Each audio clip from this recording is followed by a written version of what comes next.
Paz e graça para você ligado na Rede Internacional de Televisão. Meu nome é Heber Cocarelli e esse programa chama-se Vejam Só. É o seu programa de reflexão, entrevistas e debates. O assunto hoje, mais uma vez, é escatologia. Os telespectadores pedem muito temas ligados aos fins dos tempos. E o Senhor Jesus, falando lá no Evangelho de Lucas a respeito justamente dos eventos do fim, menciona um episódio curioso, que os judeus seriam vencidos pela espada e espalhados por todas as nações, e Jerusalém seria, segundo as palavras do Senhor Jesus, pisada pelos gentios, até que esse tempo, o tempo dos gentios, chegasse ao fim. Essa frase do Senhor Jesus tem suscitado ao longo dos últimos 2000 anos muita inquietação e muitas interpretações. Eu mesmo disse aqui ao final de um dos programas, se não me engano, na semana passada, que a Bíblia foi motivo de zombaria, porque previa a volta dos judeus para a Terra Prometida e nada acontecia. Durante séculos, isso foi um fato inconteste. Mas, em 1948, por decisão da Organização das Nações Unidas, presidida na ocasião por um brasileiro, Israel voltou ao mapa, voltou a ocupar a terra que antes ocupara e que fora de Abraão e seus descendentes. Pois bem, será que enquanto então terminou o chamado tempo dos gentios, ou Jerusalém continua sendo pisada por eles até que esse tempo se complete? E se é assim, quando é que esse tempo se completará? Esse dado é importante porque nos ajuda a entender exatamente a cronologia para o gatilho que detonará o fim dos tempos. Então, você quer conhecer a resposta? Está no ar o Vejam Só.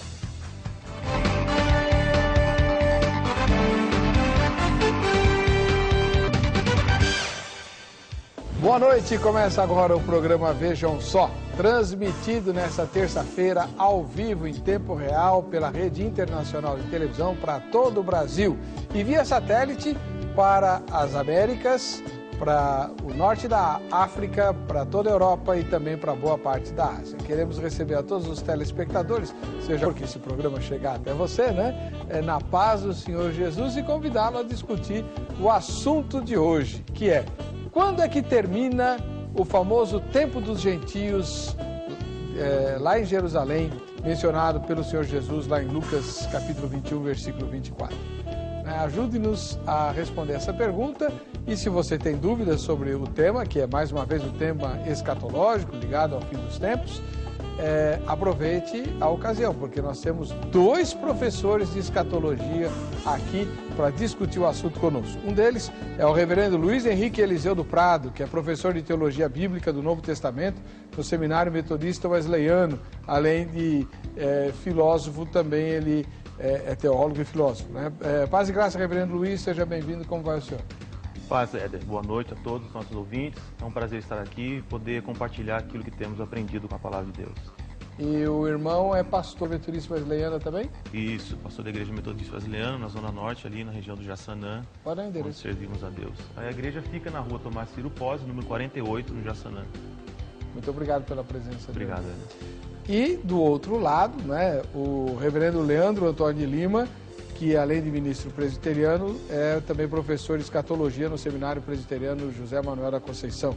Reverendo Leandro, paz e graça, seja bem-vindo mais uma vez. Paz e graça, obrigado pelo convite outra vez. O senhor esteve aqui uma vez só, né? Duas. Duas já. Hoje é a terceira. Terceira, isso. Vai ganhar uma carteirinha do... Isso. Mas é um assunto que é muito requisitado pelos telespectadores. O tema de hoje foi sugerido por um telespectador lá do Pará. No tempo oportuno eu darei o nome dele e o prêmio que ele vai receber. Mas, reverendo Leandro, além de professor, o senhor é ministro também, né? O senhor é pastor. Sou. E qual a igreja? Igreja Presbiteriana de Santo Amaro. O endereço? Rua Promotor Gabriel Netuzzi Pérez, número 289, Santo Amaro. Tá, muito obrigado pela presença do senhor. Bem, aproveite a ocasião. Você pode participar do programa mandando o seu comentário, a sua pergunta, para o site www.vejamsó.com.br, é um site novo nosso, né? Ou você pode usar o telefone, 3337-5886 em São Paulo, não esqueça do 0 operadora 11. Enquanto você liga o seu computador ou faz o seu contato, vamos assistir a matéria preparada pela repórter Carla Viana. Texto de Lucas, capítulo 21, versículo 24, diz que os judeus seriam sucumbidos ao fio da espada. Muitos seriam levados como prisioneiros para todas as nações. E Jerusalém seria pisoteada pelos gentios até um determinado tempo. Segundo o professor de escatologia, pastor Silas Franca, Lucas faz um paralelo com os de Mateus e Marcos, que também falam sobre a destruição de Jerusalém. Contudo, o livro de Lucas é mais direto ao prever a cidade santa sitiada por outros povos. Em 66, os judeus tinham 6 seitas. Tinha os fariseus, os saduceus, zelotes, essênios e herodianos. Os zelotes eram uma seita de judeus tipo guerrilha. E eles não aceitavam de hipótese alguma que o Império Romano governasse sobre eles. No ano 66, os zelotes sitiaram contra Roma uma revolta, uma rebelião, fazendo com que no ano 70, Roma mandasse, através do imperador Nero, os seus exércitos destruir totalmente Jerusalém, justamente por retaliação aos zelotes que havia naquela época. Divididos em seitas ou não, o fato é que os judeus rejeitaram o Messias. E a rejeição teve algumas consequências, como invasões até a destruição de Jerusalém no ano 70 d.C. O período dos judeus entrou em vigor pouco antes da destruição da cidade, como afirma o professor Silas. Nabucodonosor invade a Palestina e ali leva Daniel e seus amigos cativos. Vimos isso em Daniel capítulo 1. Dali em diante começou a era dos gentios. Depois do Império Babilônico veio o Império Medo-Persa. Depois do Império Medo-Persa veio o Império Grego. Depois do Império Grego veio o Império Romano do tempo de Jesus, até que levou à destruição final. Por 1870 anos, os judeus ficaram longe da sua terra, até o ano de 1948, quando as Nações Unidas, com base na Declaração Universal dos Direitos Humanos, outorgou aos judeus o direito de posse da terra. Para alguns estudiosos, a volta dos judeus a Jerusalém simboliza o fim dos tempos dos gentios. Para outros, Israel continua sendo pisoteada pelos mesmos. Pela profecia da Bíblia, conforme Apocalipse capítulo 11 e verso 2, Israel seria pelos gentios até o final da grande tribulação. Enfim, quando acaba o tempo dos gentios em Jerusalém? Este assunto é tema do Vejam Só de hoje. Pois é, e mais uma vez então estamos discutindo uma questão escatológica, né? Para você aí que gosta desse assunto, aproveite para tirar suas dúvidas, né? Sempre que a gente tem 2 professores de escatologia, um arminiano e um calvinista, né? Que é para satisfazer todo mundo, né? Não sei se é um dispensacionalista, mas sei que o outro é aliancista. Então, bom, vamos lá. Reverendo Luiz Henrique Eliseu do Prado, o irmão é ministro da Igreja Metodista Wesleyana, professor de Teologia Bíblica no Seminário Metodista Wesleyano. Em termos, assim, gerais, depois o senhor vai ter tempo para sustentar a sua resposta, qual seria a resposta do irmão para a pergunta tema? Quando termina o tempo dos gentios em Jerusalém? Bom, acreditamos que esse tempo ele há de terminar realmente no final da grande tribulação. Por que isso, né? Nós entendemos que o tratar de Deus para com a igreja é diferente para com Israel. E o tempo de Israel ser pisoteado ainda não cessou. Ele só vai se completar realmente quando Cristo voltar em clamor, em resposta ao clamor de Israel ali na batalha do Armagedon. Nós estamos vendo aí vários eventos históricos acontecendo, como o senhor mesmo citou, em 1948, alguns acreditam que ali se cumpriu esse tempo, mas como cremos na dispensação da graça, essa porta ainda não se fechou, nós ainda estamos vivendo ela, apesar de momentos tribulosos, momentos difíceis, a grande tribulação ainda vai acontecer, antes disso a igreja vai ser resgatada, e cremos assim, e vai começar então o tratar de Deus especificamente com Israel. Muito obrigado pela palavra do irmão. Vamos ouvir agora o reverendo Leandro Antônio Lima, que também é professor de escatologia no Seminário Presbiteriano José Manuel da Conceição e ministro da Igreja Presbiteriana do Brasil. Reverendo Leandro, como é que o senhor responde a mesma pergunta? Eu respondo dizendo que o tempo dos gentios é o tempo inteiro da era cristã, desde a primeira vinda de Jesus, a sua manifestação, especificamente a partir do Pentecostes, né, até a segunda vinda de Jesus. É todo esse período. É o período em que ele apareceu aos discípulos e disse: toda a autoridade me foi dada nos céus e na terra. Ide por todo o mundo, fazei discípulos de todas as nações. Mesma palavra para gentios aqui no texto de Lucas. Etnias, né? Etnos, nações ou gentios. Então, ele disse, e eu estou com vocês, estou convosco todos os dias até a consumação dos séculos. Então, o tempo dos gentios, o tempo deles ouvirem a mensagem do Evangelho e terem oportunidade de salvação, é de lá até a consumação dos séculos. Desde que Jesus disse, vão por todo mundo e pregam o Evangelho a toda criatura, a todas as nações, até que eu volte. Então, só para esclarecer um pouquinho mais a diferença em relação à opinião do reverendo Luiz Henrique, na opinião do reverendo Leandro, o tempo dos gentios não tem a ver com opressão a Israel, nem muito a ver com a história de Israel. Tem a ver com a era da igreja.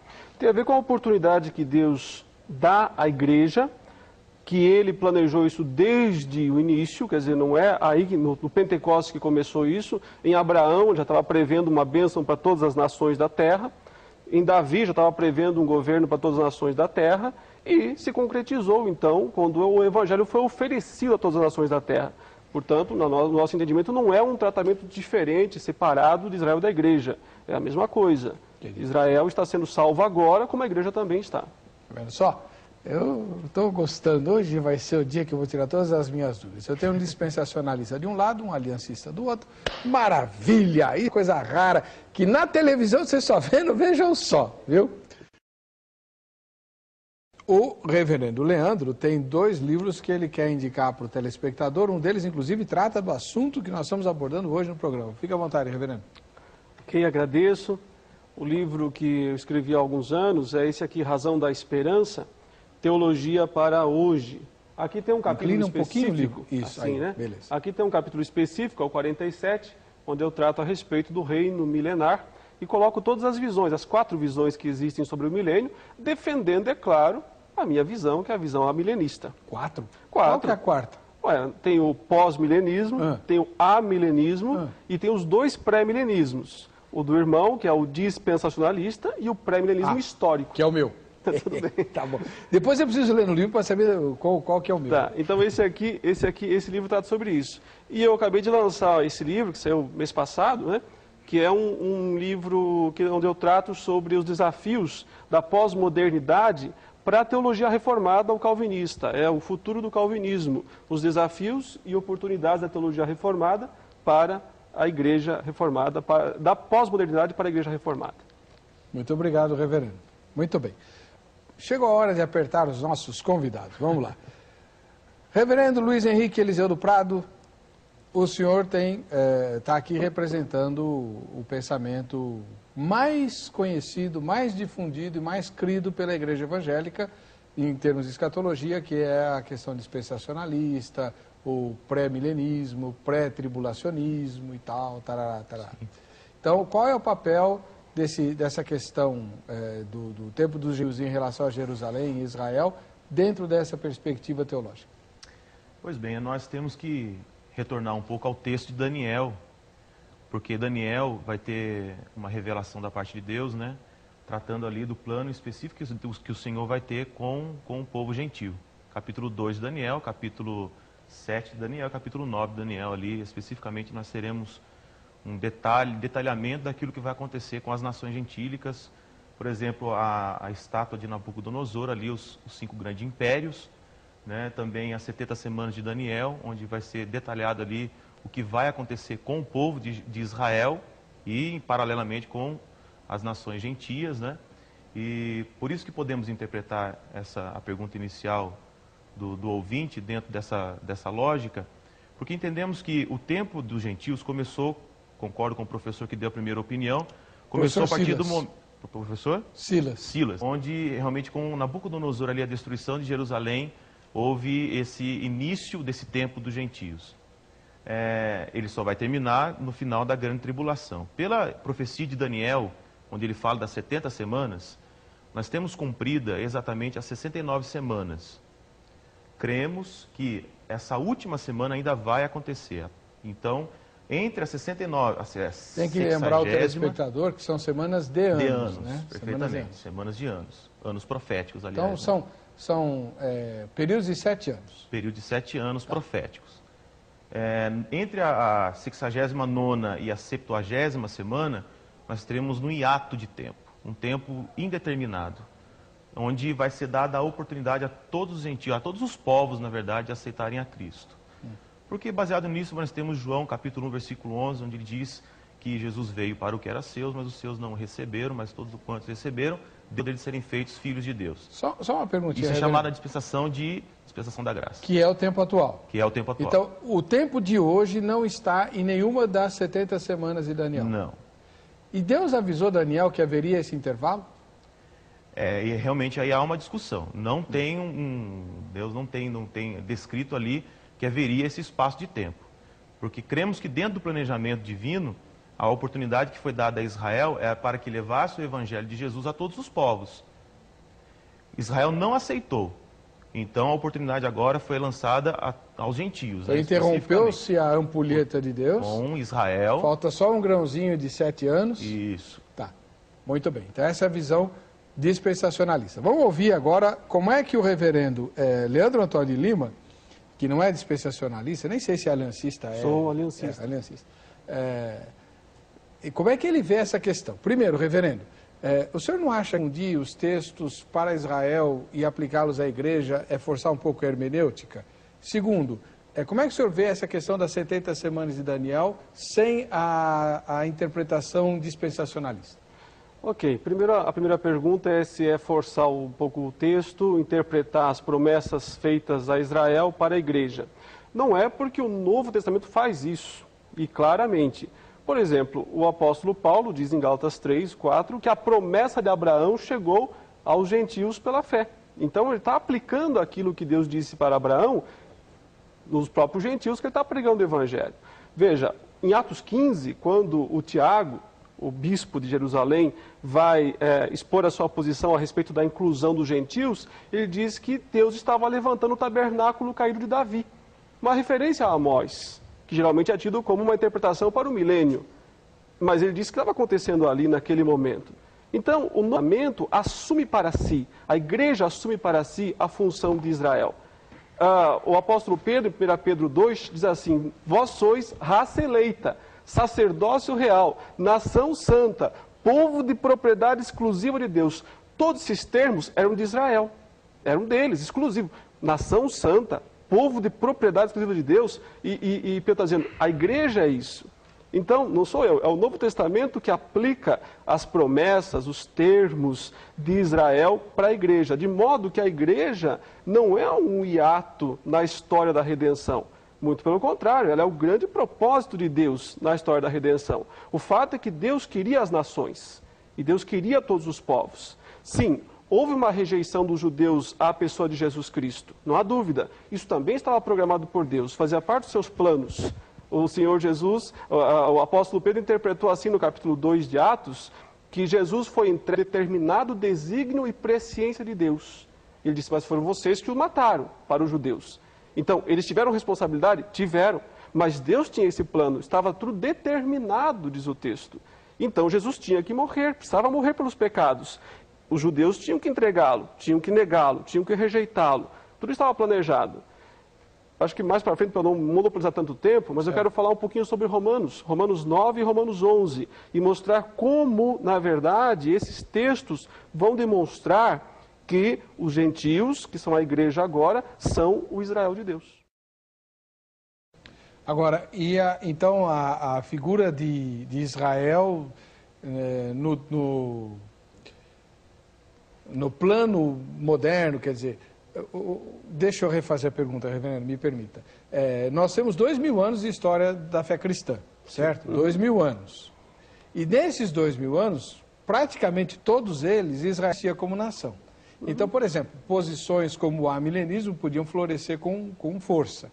Uma vez que Israel volta ao cenário da história do homem, em 48, não teríamos que fazer uma revisão dessa postura amilenista, porque será que Israel não tem mesmo um papel diferente no projeto histórico de Deus? Olha, eu entendo que Israel é uma nação especial. Mesmo sendo amilenista, Eu não tenho problema com isso. Eu entendo que Israel, Deus sempre tratou com Israel de uma forma especial. Paulo fala isso, os dons e a vocação de Deus são irrevogáveis. Então, aquelas promessas feitas ao povo judeu, elas permanecem, mas elas são condicionais. Paulo vai dizer isso em Romanos 11. Se eles se arrependerem, se eles crerem no Messias, serão reenxertados, porque eles foram cortados da oliveira. Mas eles podem ser reenxertados, mas elas são condicionais. Então é assim, pode ser que Deus tenha o propósito de lá, um pouco antes da segunda vinda de Jesus, dar uma nova chance, vamos dizer assim, em larga escala para Israel. Deus é soberano, se ele quiser fazer isso, eu vou aplaudir. Né? Ele pode fazer. Não diz que ele vai fazer isso? Não diz. Que vai, não. Que é diz condicional. Vamos ver agora já Romanos 11? Por favor, já. Ué. Então, tá joia.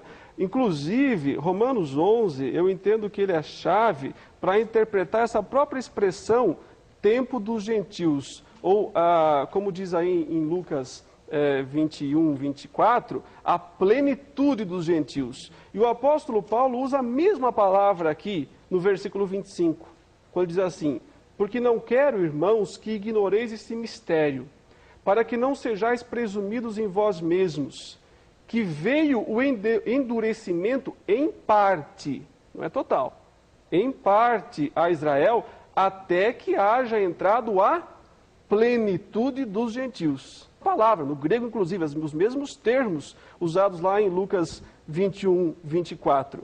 Então, o que é essa plenitude dos gentios? É justamente o período em que Deus está aceitando que os de fora, que as outras nações, que o mundo todo tenha a oportunidade de ouvir o Evangelho.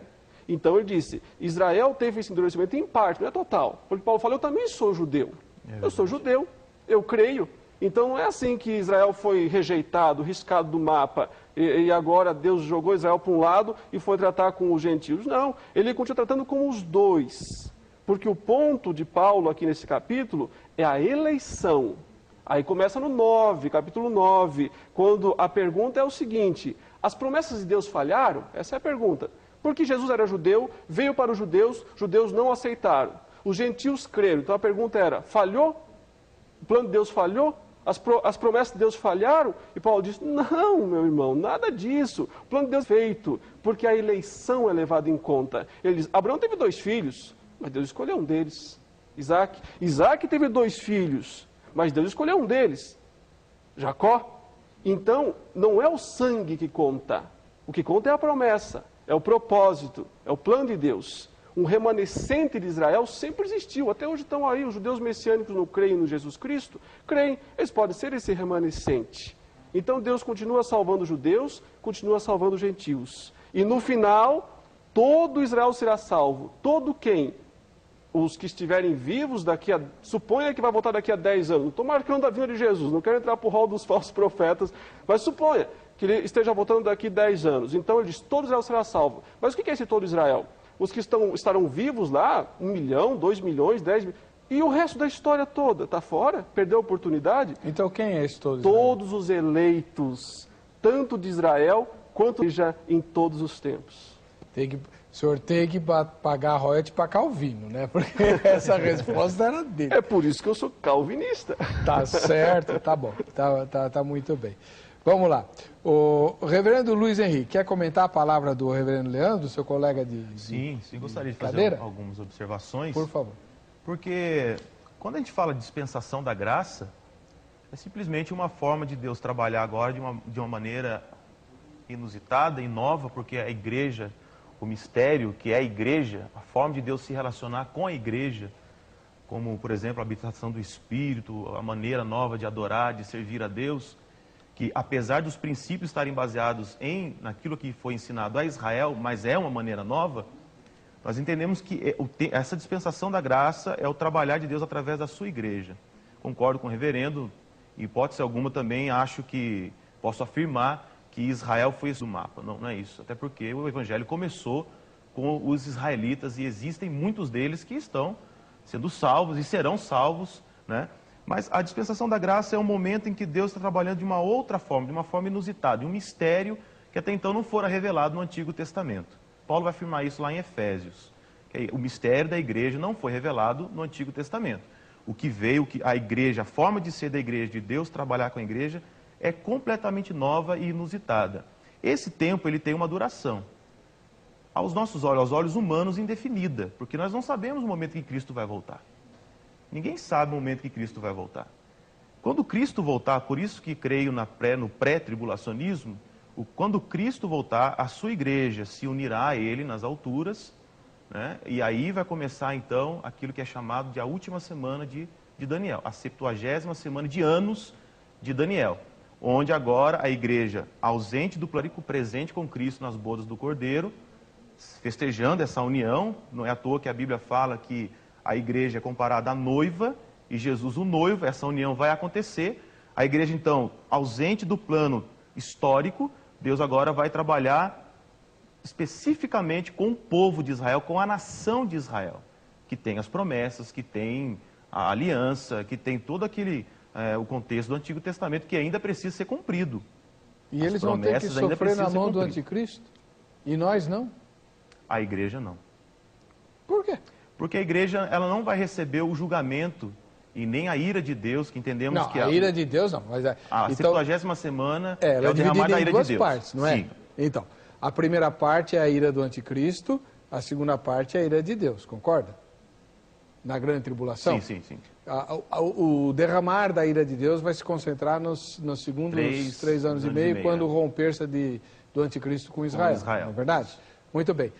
Eu concordo com o irmão que nós temos que ser poupados da ira de Deus, porque nós não somos filhos da ira. Sim. Mas eu não consigo entender por que defender com tanto ardor, como não o que o irmão está fazendo, mas muitos colegas seus fazem, que a igreja não participará de nenhum dia da grande tribulação, não vai conhecer o anticristo porque ela vai ser tirada daqui antes. Onde é que está essa garantia na Bíblia? Afinal de contas, Deus não poupou os cristãos do primeiro século dos tipos de anticristo como os imperadores romanos foram. O senhor responde isso assim que a gente voltar do break.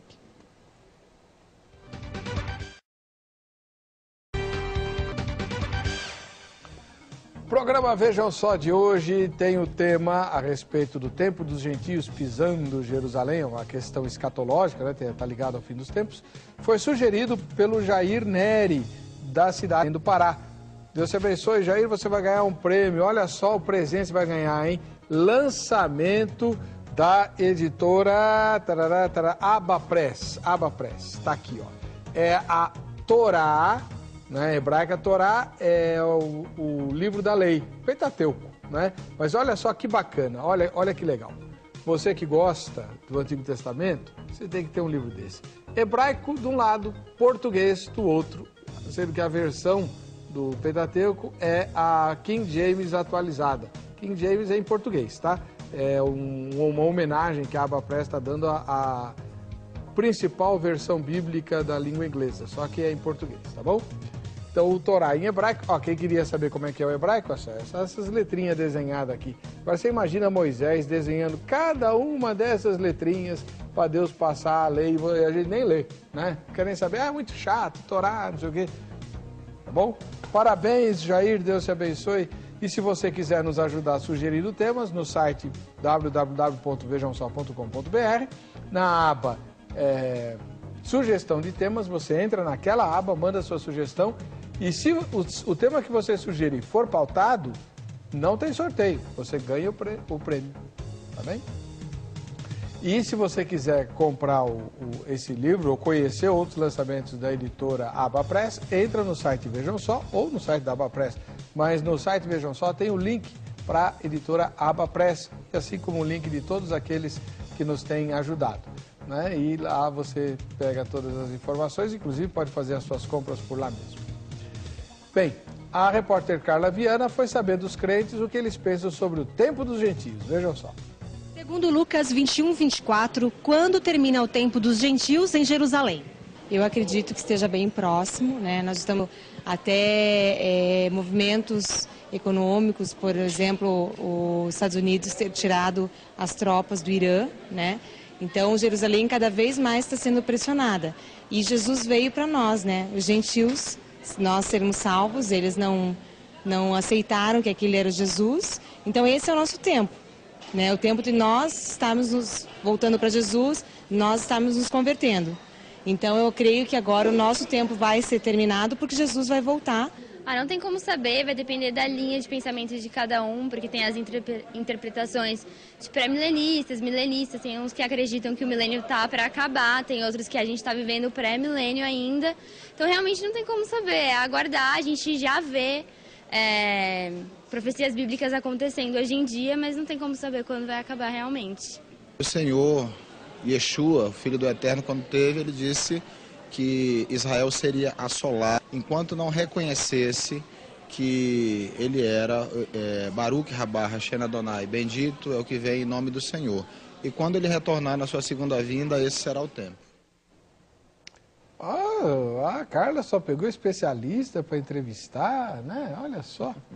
Maravilha. Então, para falar em especialista, nós temos dois aqui. Vou ler os e-mails, os comentários, né, postados no site, para que eles possam dar as respostas devidas. Daniel Fará de Cacilhos, de Prudentópolis, no Paraná. Caso o tempo dos gentios já tivesse terminado, de nada adiantaria continuarmos a pregar o Evangelho. O tempo dos gentios se encerrará com o estabelecimento do reino milenar do Senhor, e não antes, pois fomos enxertados na videira que é Israel. O senhor concorda, reverendo Luiz Henrique? Perdão, o milênio, o advento do milênio estabelece o fim do tempo dos gentios. Sim, realmente, esse que está decretado o fim dele ali, quando Israel e Jerusalém especificamente está sendo pisado pelos gentios, nós entendemos que é a batalha do Armagedon. Ali, literalmente, haverá uma grande batalha, uma batalha mundial, onde Israel será massacrada, Israel será realmente assim levado ao seu limite. Cremos, então, que eles clamarão pelo Messias.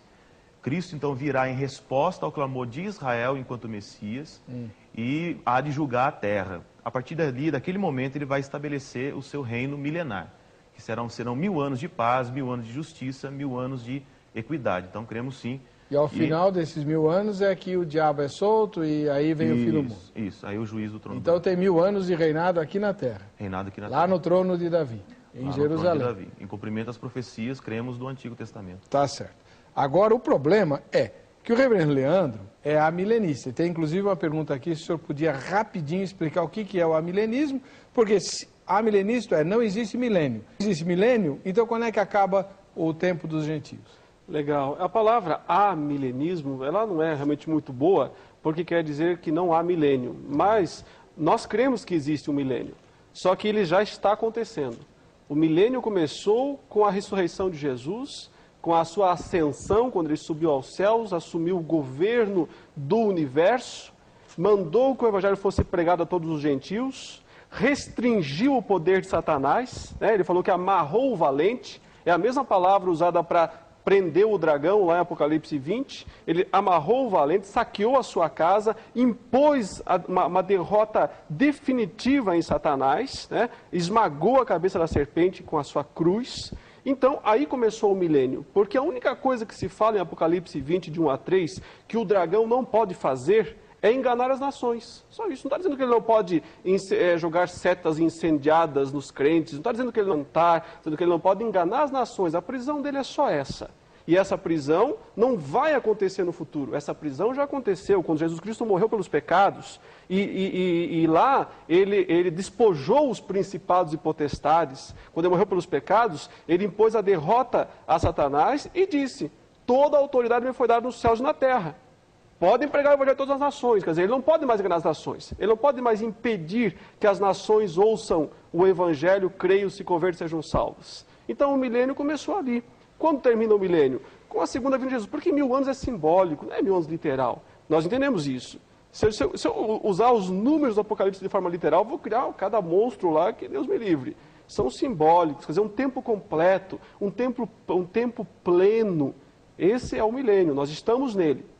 E ele está acabando. No finalzinho dele, desse milênio, desse tempo completo, em que Deus está oferecendo a salvação às nações, a todos os... Porque Satanás está amarrado, não pode enganar as nações. Pode tentar, pode fazer um monte de coisa contra os crentes, pode induzir ao pecado, mas não pode enganar as nações, não pode impedir o evangelho de ser pregado. Então, isso significa amilenismo. Então, em termos assim, bem explicadinhos, a diferença entre as duas posições é quem é pré-milenista, como o reverendo Luiz Henrique, crê num reinado físico de Jesus sentado lá no trono de Jerusalém. Quem é amilenista, como o reverendo Leandro, crê no reinado espiritual de Jesus sobre todo o universo. A diferença é essa. E o reinado literal está para acontecer, né? E o reinado espiritual já acontece e está para terminar. Está para terminar. Está para terminar. Então, são diferenças grandes. Né? Gabriel Nunes da Silva, de Tapiratiba, de São Paulo, em São Paulo. O tempo só terminará com a volta de Jesus Cristo, pois a partir da volta terminará o tempo da graça. Denilson Alaion dos Santos, de Carapicuíba, na Grande São Paulo. A paz e a graça do Senhor Jesus. Os tempos dos gentios são o período em que Israel estará sob controle e o domínio de povos não judeus. É um período em que a iniquidade dos gentios se complete, quando o pecado no mundo chegar ao nível pleno da rebelião contra Deus. Nessa ocasião, Cristo voltará para julgar o mundo. A Claudiceia Chaves, de Tacaimbó, em Pernambuco. Se o tempo dos gentios tivesse acabado, nada adiantaria, pois com a volta de Jesus terminaria o tempo da graça. José Monteiro do Canto, de Bom Jesus, de Itabopona, no Rio de Janeiro. Pastor Eber, paz e graça. Eu e minha mãe vemos seu programa todos os dias. Manda um abraço para ela. O nome dela é Celina. Um abraço, um ósculo santo, dona Celina. Em relação ao tema, pensar teve início com o cativeiro de Judá sob Nabucodonosor. E desde então Jerusalém está sob domínio dos gentios, que terminará com a vinda de Cristo. O Agostinho Chapo, de Brusque, Santa Catarina. Ainda estamos vivendo a época da graça, portanto o tempo dos gentios ainda não terminou. Só terminará quando Jesus arrebatar a sua amada igreja. Não tem arrebatamento no amilenismo, não? Tem. É possível entender o arrebatamento como um encontro da igreja no momento da vinda de Jesus. Jesus vem só uma vez. Nós não cremos que ele vem, volta, sobe e desce. Ele vem uma vez só, e a Bíblia fala isso, todo olho o verá, não tem volta secreta. Todo olho o verá, assim como o relâmpago sai do Oriente e vai até o Ocidente, assim há de ser a vinda do Filho do Homem, todo olho o verá. Então, nessa vinda única, segunda única vinda de Jesus, isso é amilenismo, né? Nós cremos que, sim, ele vem, a igreja sobe, se encontra com ele, para que destrua os impérios do mundo, para que a igreja não seja atingida pelos flagelos divinos aqui na terra.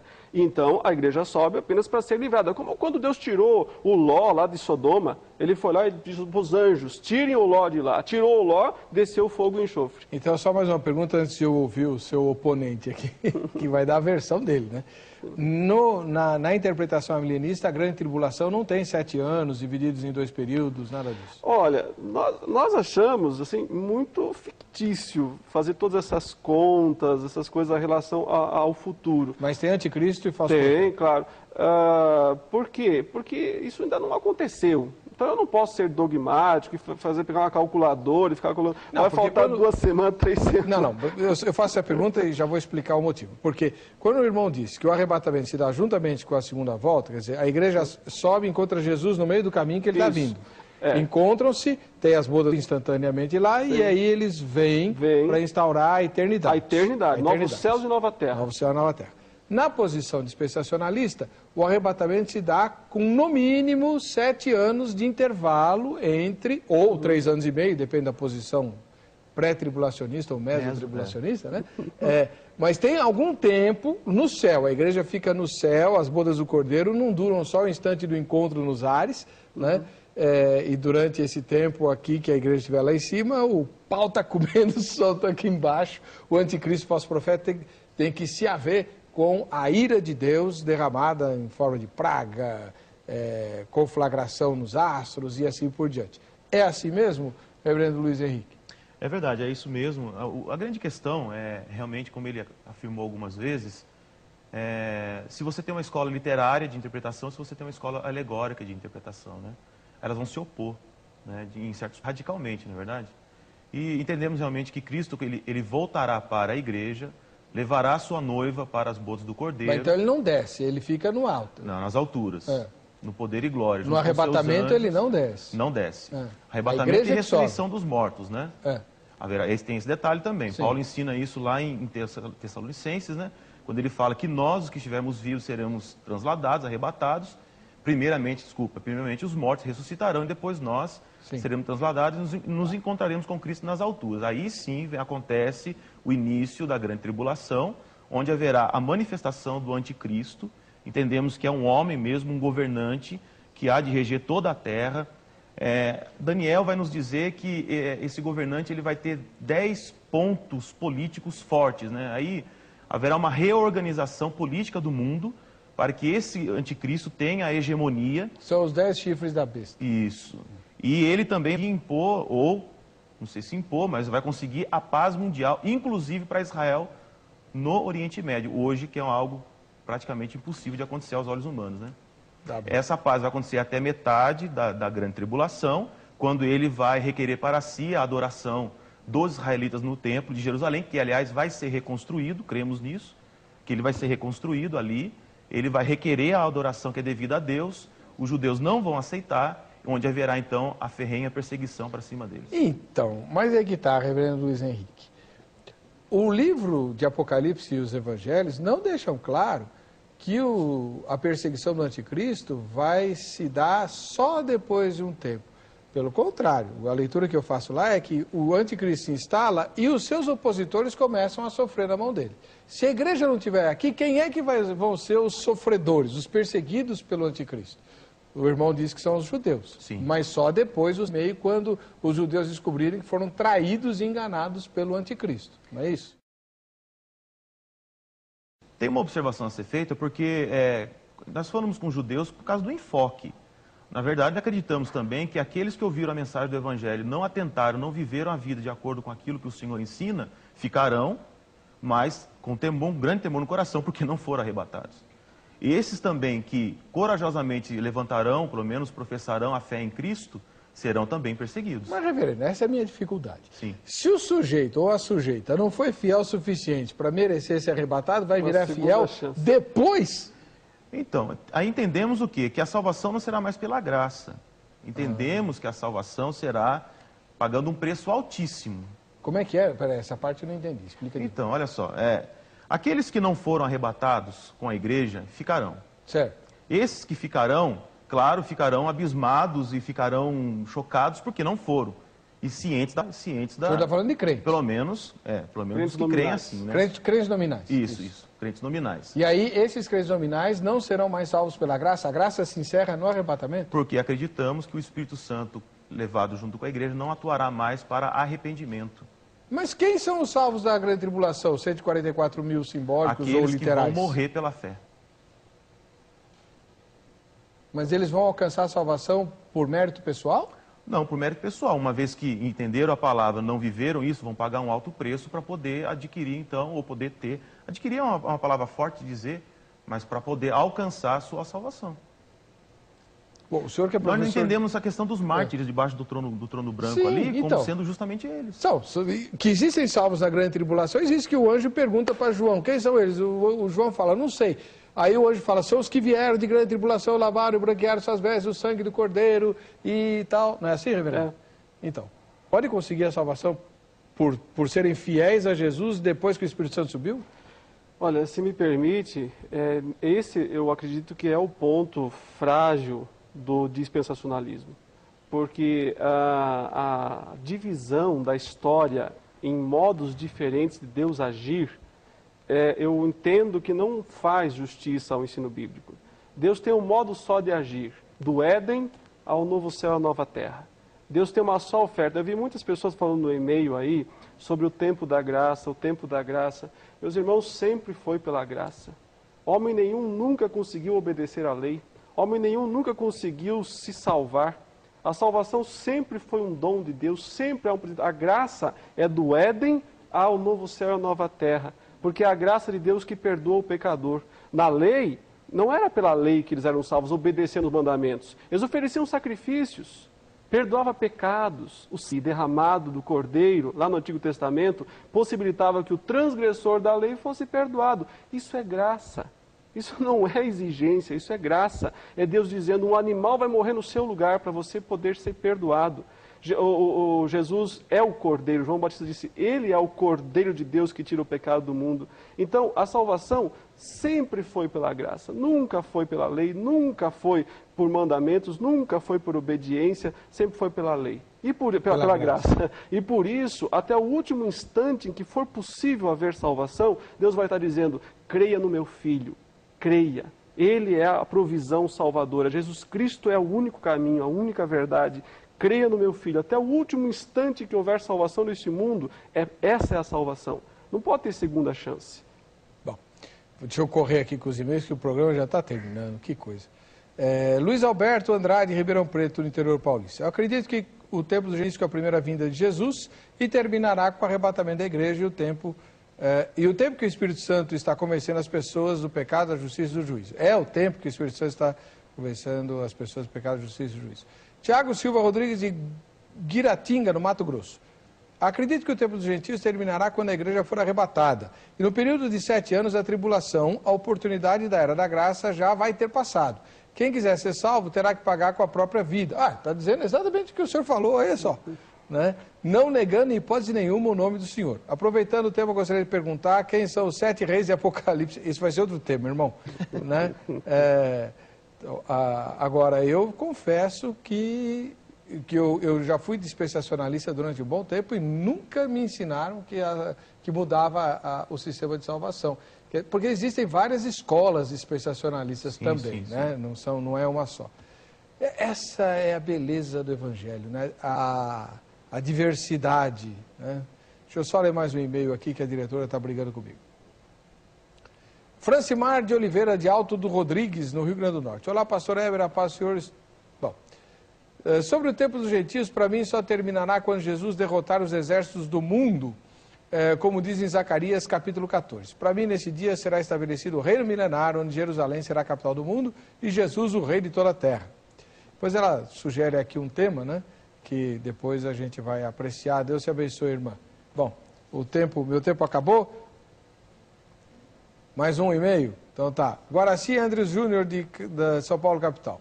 Como a nova aliança jamais passará, não devemos esperar nenhuma nova revelação pública antes da gloriosa manifestação do nosso Senhor Jesus Cristo.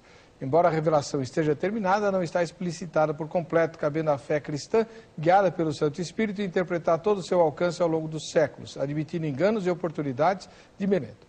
Na história, encontramos pessoas, grupos e seitas que, aceitando revelações que pretendiam ultrapassar ou corrigir a revelação na qual Cristo é a perfeição, encontraram um fim trágico, como suicídios coletivos, discriminações, perseguições, etc., ao estipularem datas precisas para eventos escatológicos.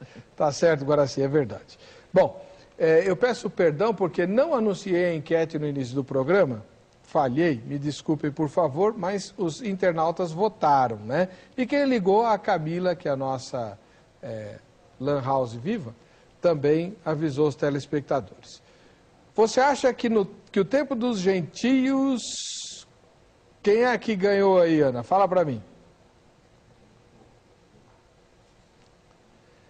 A primeira alternativa falava de 1948, só 2,7% votaram nessa opção.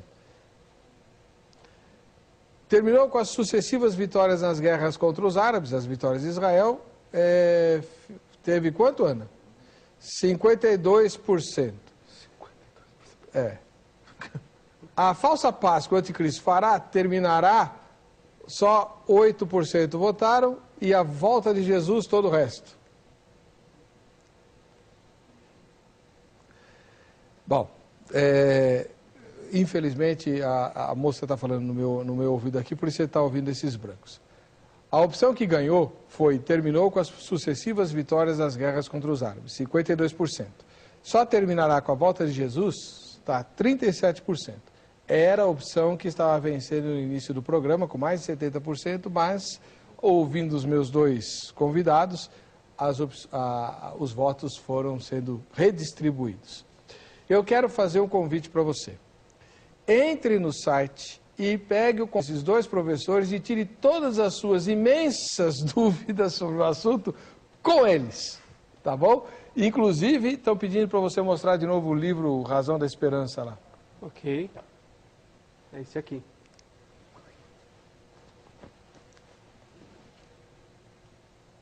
editora Cultura Cristã. Esse é o livro que trata do assunto de Esse hoje? eu tenho. O capítulo 47 é só sobre o milênio. Ótimo. Aproveite para tirar todas as suas dúvidas. E o reverendo Luiz Henrique não trouxe livro, mas ele tem o site, no livro escrito por ele, né? Mas tem o site, no nosso site tem o contato dele, ele pode dirimir todas as suas dúvidas. Se você quiser saber mais sobre dispensacionalismo, e se você se afina mais com essa corrente, você procura o reverendo Luiz Henrique. Se você se afina mais com o milenismo ou o aliancismo, você procura o reverendo Leandro. E eu, se fosse você, mandava as mesmas perguntas para os dois, para comparar as respostas, né? Tá legal. Para você que fica com a gente, que fica com a Rita, a paz e a graça de Jesus, voltaremos amanhã. E mais uma vez me perdoem por não ter avisado sobre a enquete.